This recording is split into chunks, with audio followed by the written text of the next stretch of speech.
Right, hi, good morning. 11:30 on Tuesday. Born Finish is heading to Chelmsford tonight, where he won last time out. Tonight's race over 7 furlongs rather than 6, and without going into the whole 7 furlong versus 6 furlong debate, we looked at a number of options for Born Finish, and this was the best available to him.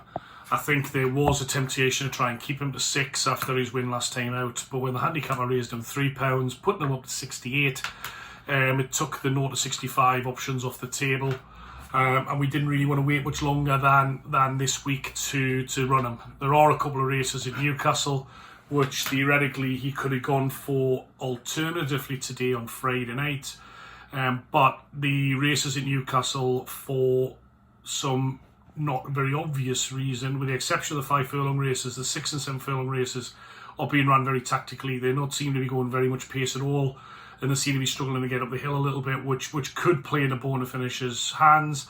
But equally, if they go to a pace and quicken from the front, he's just not going to get competitive. So the race at Chelmsford, we knew there was going to be a big field. We could see that from the entries. So when there's a big field, typically there is speed, because somebody has to go forward, and the chances of a front runner are a lot stronger in a big field than a small. And there are 4 or 5 horses tonight that will want to go forward. A couple of them are drawn quite wide, so they will be going pretty quick to try and get across, unless they really dramatically change tactic and drop them in. But we fully expect the likes of Captain Dion, Daring Venture, Broughton's Flare, all want to be pretty prominent. The Richard Fahey horse, Knowing Glance, has ran prominently before as well. So there should be pace for Born Finish to be able to drop in from his draw in stall 9. For Thomas Greatrix then to just get him nicely positioned and try and, use the straight. Before they hit the first bend at Chelmsford over the 7, there's quite a long straight. So gives Thomas very much the opportunity, even if he was to break relatively slowly, to, if they go quick, the field will spread out a little bit. He should be able to get him relatively close to the inside, not lose too much ground, and try and make ground around the bends. It isn't going to be easy. There is no doubt that as yet he hasn't won over 7. So as confident we are, well, we know he stays. It just is a case of until he's won over 7, other race is going to be run to suit. The Daring Venture is a strong favourite, and I would tend to agree that if that horse shows its real potential, it could be very difficult to get beat. It's a Roger Varian 3-year-old, expensively bought, lovely bred. It's won of a course and distance before. They've put a hood on it first time, and it goes to sales in 2 weeks. So they're obviously hoping to make a win on it. I think a stable like Varians, especially the owners of the ones they've got, if they didn't think the horse was up to winning, I don't think they'd be running it. I think that they're obviously there to win tonight. So, but the draw hasn't been kind. They're drawn out in 12. That could be a factor. And the Varian stable hasn't been in as red hot form as it tends to be during the year, so who knows, but that for me would be the horse that's there to beat. But I was pretty much stating the obvious when the horse was sat there 7 to 2, 3 to 1 favourite. When betting open the other day, the top weight Captain Dion was forecast to be a short price favourite by the likes of William Hill, and that horse was 10, 11 to 1 a little while ago. I'm looking at the screen now, and that's come into about 8 to 1. That's a horse that's won 3 races. It won very easily over 7 at Chelmsford a little while back in a race where the form has been very, very strongly franked. That looks like good form, but the horse hasn't won off a mark this high. He may not get his own way up front, and it seems as though he runs well and wins well when he dominates on the front. Again, that horse is drawn wide of us, so the chances are he's going to try and come out and come across Born Finish, so Born Finish will be dropping in behind. But if those 2 horses go from the outside and try to get across, it is going to really help the pace of the race, which could only help us. Mick Appleby's Gloria Paris has been shortened up a little bit this morning. It's tipped in the Race and Post, I believe, or possibly Typeform. Anyway, somewhere it's tipped it. Horse with a decent bit of back form, and they ran a reasonable race last time out. I'm not a huge fan. It's not a horse that I think is a massive threat.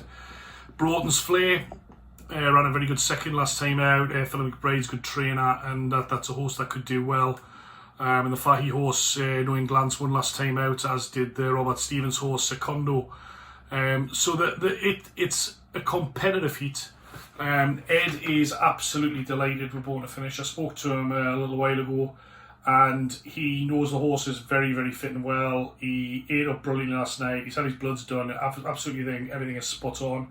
He thinks the 7 furlong is really going to suit, and he's really excited about Thomas Greatrex riding.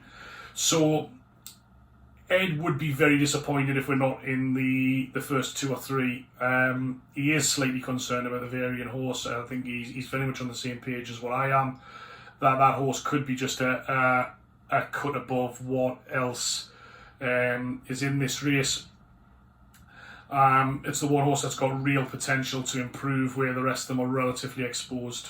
If we're looking on last time out ratings, time form ratings and the race and post ratings get allocated to the horse on that last run, Born to Finish comes out very, very favourably. Top speed, he's top rated. Race and post ratings, he's only £1 behind the best last time out, which is actually Broughton Flair. And time form, he comes out very, very strong as well. So if he gets the run of the race, if they go quick, and if Thomas doesn't panic if he gets a little bit behind, then we expect him to run very, very strongly to the line. The concern is if they do slow it down around the bends and then kick, and he's 3 or 4 lengths out his ground, he is really going to struggle to pull that back. Any horse would struggle. You know, he pulled back a lot of distance last time, but the horses in front were slowing down. It wasn't so much that he quickened past them. It's more a case that they were really stopping. They'd been up front for most of the race, and they'd gone hard, and they hadn't had a chance to get a breather over 6. They could well get a breather over the 7 at Chelmsford. So there is that concern. When they take the breather, that should give Thomas the opportunity to get Born to Finish a little bit more prominent and probably go for home a little bit sharper than last time. Last time David had to straighten Born to Finish up off the bend when he was carried a little bit wide. Hopefully that won't happen and he'll be able to almost slingshot the bend and then just come down the outside and try and rattle home as best he possibly can. We'll see what happens. There is an outside chance that we could still declare for Newcastle tomorrow if everything went well tonight.